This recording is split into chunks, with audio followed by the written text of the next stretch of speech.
வணக்கம், welcome to Magadhi சமையல். இன்றைக்கி நம்ம பார்க்க போகிற டிஷ் இன்ஸ்டன்ட் சாம்பார். பருப்பு எதுவும் போடாமல் வெறும் கத்திரிக்காய், உருளைக்கிழங்கு, வெங்காயம், தக்காளி வச்சு எப்படி சாம்பார் செய்யுதுன்னு காட்டியிருக்கோம். கண்டிப்பாக இதை மிஸ் பண்ணாமல் பாருங்கள். டைம் வேஸ்ட் பண்ணாமல் வீடியோக்குள்ளே போகலாம். ஒரு விசில் ஸ்டவ்வில் வச்சிடலாங்க. தேவையான அளவு எண்ணெய் சேர்த்துக்கலாம்.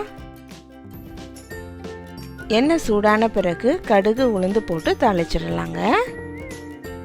இப்போது 2 பச்சை மிளகாய் சேர்த்துக்கலாம். 2 வெங்காயம் கட் பண்ணி வச்சுருக்கோம், அதையும் இதை கூட சேர்த்து நல்லா வதக்கிக்கலாங்க. இப்போது ஒரு பெரிய உருளைக்கிழங்கு தோல் சீவி கட் பண்ணி வச்சுருக்கோம், அதையும் இது கூட சேர்த்து வதக்கிக்கலாம்.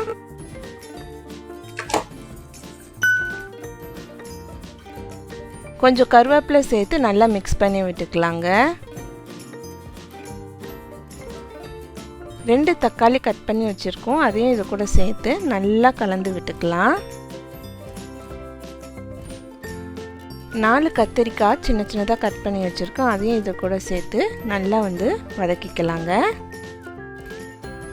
இந்த காய்கறி எல்லாம் ஒன்றா சேர்ந்து நல்லா வதங்கணும். இப்போ ஒரு 5 நிமிஷங்க மூடி போட்டு நல்லா வேக விட்டுறலாம். பார்த்தீங்களா, காய்கறி நல்லா வதங்கி வந்திருக்கு. நல்லா ஒரு தடவை மிக்ஸ் பண்ணி விட்டுக்கலாங்க. இந்த டிஷ்ஷுக்கு தேவையான அளவு தண்ணி சேர்த்துக்கலாம்.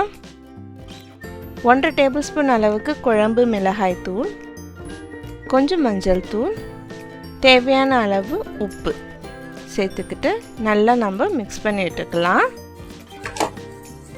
ஒரு மூடி போட்டு மூடி நல்லா கொதிக்கிற வரைக்கும் விட்டுருலாங்க.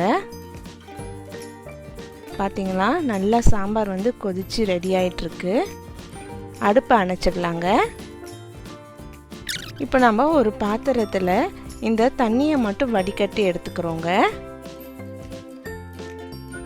இந்த தண்ணியை நம்ம தனியாக வச்சுட்டு இப்போ இந்த காய்கறியை மட்டும் நம்ம நல்ல ஒரு மத்து போட்டு கடைஞ்சிக்கலாம். நீங்கள் மிக்சியில் கூட கடைஞ்சி எடுத்துக்கலாங்க. இப்போ பார்த்தீங்களா, அந்த தண்ணி இது கூட சேர்த்தாச்சு. கடைஞ்ச காய்கறியோட நமக்கு சாம்பார் ரெடி ஆயிடுச்சு. பார்த்தீங்களா எவ்வளோ சிம்பிளாக இருந்துச்சுன்னு சொல்லிட்டு. இந்த மாதிரி நீங்கள் சிம்பிளான டிஷ்ஷை வீட்டில் ட்ரை பண்ணி பாருங்கள். ட்ரை பண்ணி பார்த்துட்டு எப்படி இருக்குன்னு சொல்லிட்டு கமெண்ட்டில் சொல்லுங்கள். இந்த வீடியோ பிடிச்சிருந்துச்சுன்னா லைக் பண்ணுங்கள், ஷேர் பண்ணுங்கள், மறக்காமல் சப்ஸ்கிரைப் பண்ணுங்கள். Good bye.